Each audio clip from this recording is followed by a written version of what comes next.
पानीपत में इस बार 12 अप्रैल को हनुमान जन्मोत्सव भव्य तरीके से मनाने की तैयारियां जारी हैं। शहर की प्रमुख सामाजिक, धार्मिक और व्यापारिक संस्थाओं ने अपनी अपनी जिम्मेदारियां संभाल ली हैं।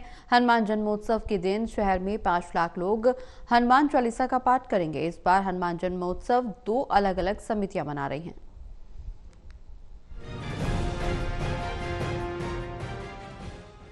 कभी 3 ऐतिहासिक लड़ाइयों, फिर औद्योगिक नगरी और अब वीर बजरंगी की नगरी पानीपत में 12 अप्रैल को एक बार फिर हनुमान जन्मोत्सव भव्य तरीके से मनाने की जोरदार तैयारियां चल रही हैं। पिछले कुछ सालों से हनुमत महोत्सव में रंगी शहर की सामाजिक, धार्मिक और औद्योगिक संस्थाओं ने जिम्मेदारियां संभालने और शोभा यात्रा को भव्य और यादगार बनाने के लिए चर्चा की।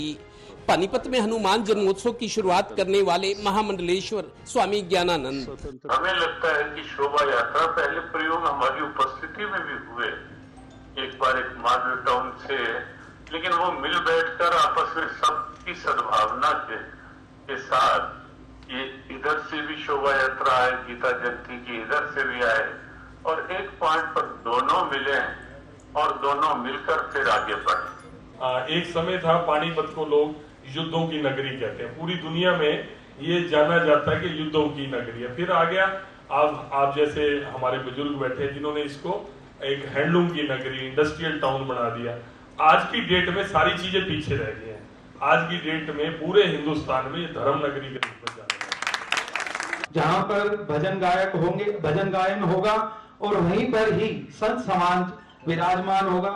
उसके साथ ही जो जैन वाटिका बनी हुई है वहां पर लंगर प्रसाद की व्यवस्था की गई है। गौरतलब है कि इस चर्चा में शहर की संस्थाओं के प्रतिनिधियों ने जिम्मेदारियां बांटी और सुझाव भी दिए। कभी हम लोगों ने ध्यान नहीं दिया होगा, अगर हम गहराई से देखेंगे और ध्यान से देखेंगे तो पानीपत की कोई भी एक गली ऐसी नहीं है जहां हनुमान जी का निवास ना। कुल्लू का दशहरा देश भर में जाना जाता है, मैसूर का दशहरा विश्व के लोग देखने आते हैं। ऐसे पानीपत के दशहरे में वो लोग भी जब पानीपत के दशहरे को देखते हैं, इतना आदमी कहीं नहीं होता। दिल्ली वाले भी आते हैं पानीपत, इतना आदमी कहीं नहीं होता जितना हमारे दशहरों पे होता है। तो हमारे दशहरों को एक राष्ट्रीय पर्व के रूप में मनाया गया। सोनम पूज्य दयानंद जी महाराज गोरथल वाले वो भी आ रहे हैं।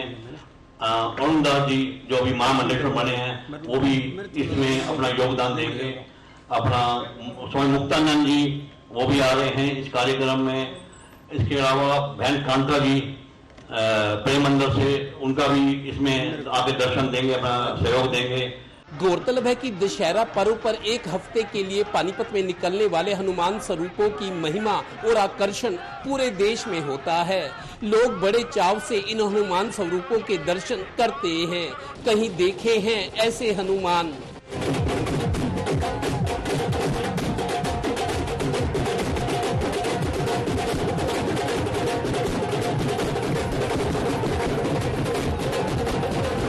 हनुमान जी की पानीपत धरती एक प्रिय धरती है।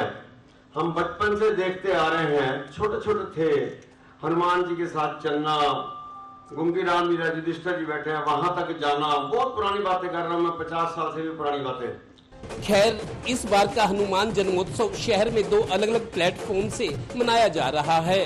दूसरी संस्था मूल संस्था से निकला समूह है, इसीलिए आपस में कंपटीशन भी होगा। यहाँ बात सेवा के साथ साथ चौधर की भी है, ये भी कि पानीपत नगरी को अब हनुमान की नगरी कहा जाने लगा है। हनुमान चालीसा में लिखा है, चारों युग प्रताप तुम्हारा, यानी हनुमान का प्रताप चारों युगों में रहा है, वो अजर और अमर है। जय बजरंगी। सहयोगी श्रीनिवास के साथ Devendra Kathoria, total news, Panipat bureau.